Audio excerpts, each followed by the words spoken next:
Taking this opportunity, I would like to extend my deep gratitude President Crimson and his secretariat for the excellent collaboration with Korea in co-hosting this beautiful forum.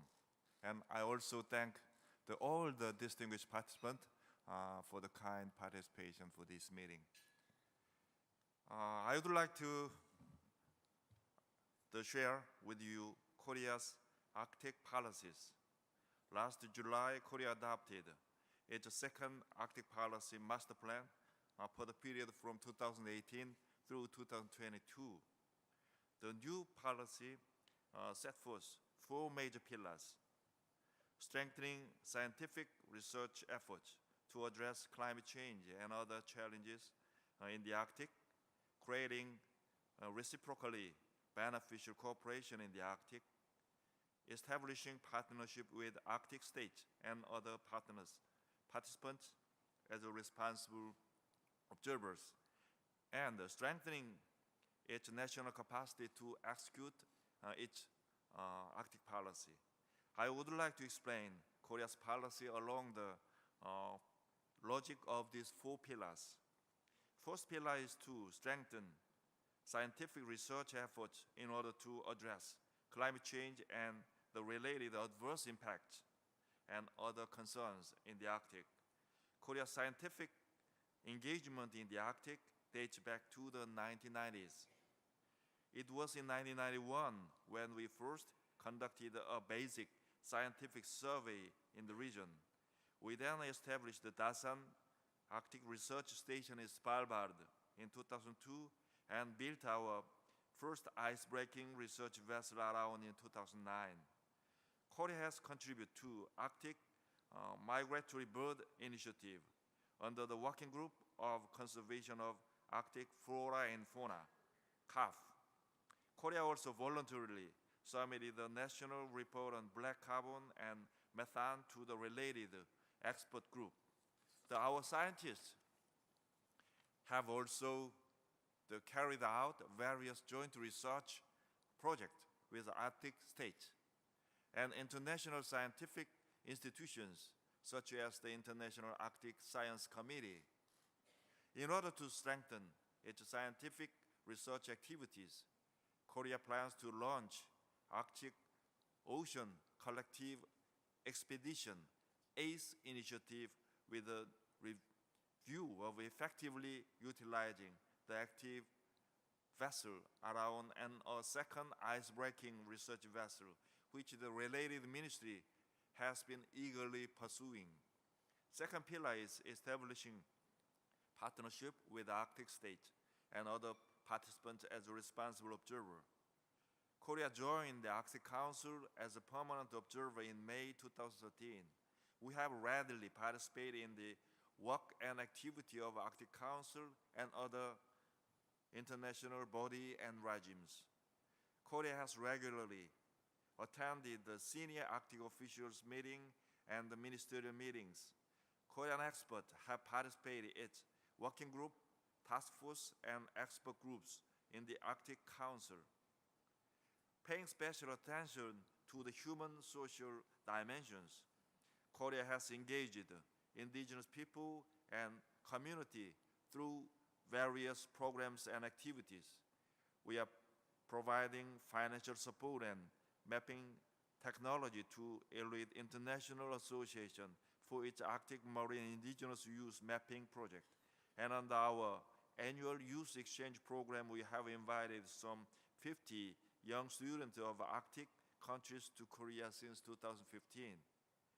This year, Korea has launched a new initiative of Arctic Science Fellowship Program, targeting early career researchers from Arctic countries.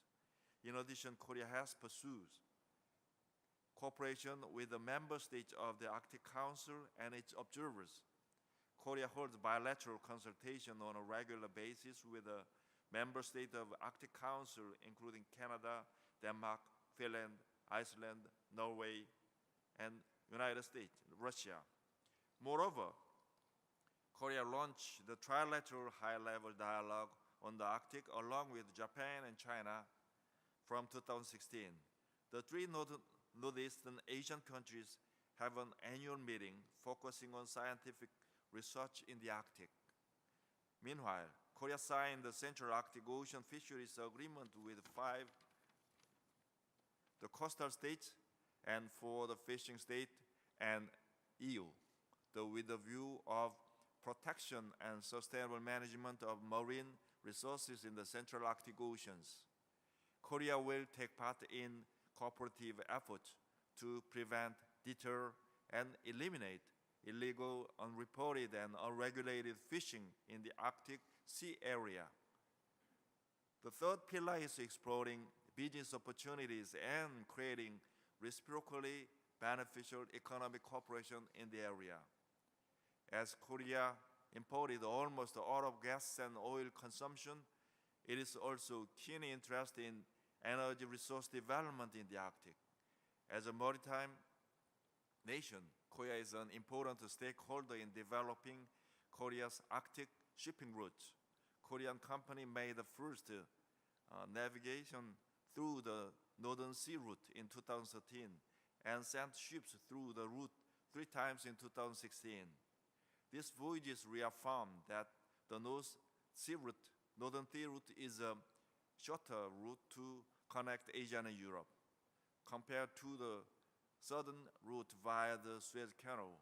In September 2017, Korean President Moon Jae-in announced the new Northern Policy and 9 bridge strategies, which encompasses the potential of the Northern Sea route. We believe that if the Northern Sea route becomes commercially viable, it will open up a new era of economic ties between Asia and Europe.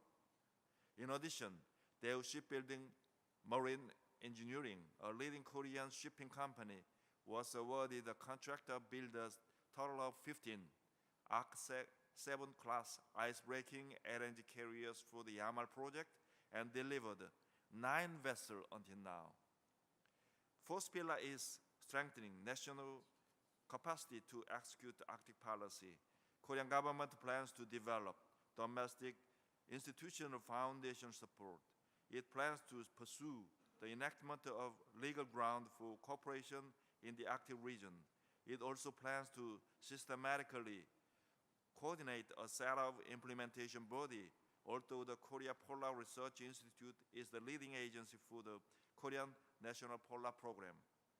COPRI has been conducting research utilizing platforms such as the Dasan Arctic Research Station in Svalbard and the ice-breaking research vessel around. In addition, Korea aims to educate and train professionals and strengthen activities to enhance public attention and awareness about the importance of the Arctic. In this regard, Korean government is organizing the annual Arctic Partnership Week back-to-back with this forum next week from 10 to 14 December. It will include a series of seminar, exhibitions, and events related to the Arctic. The last year, over 1,000 participants from Korea and abroad attended the event. I cordially invite you to this event as appropriate. With that said, Korea will continue to actively participate in a variety of cooperative relations regarding the Arctic. Thank you.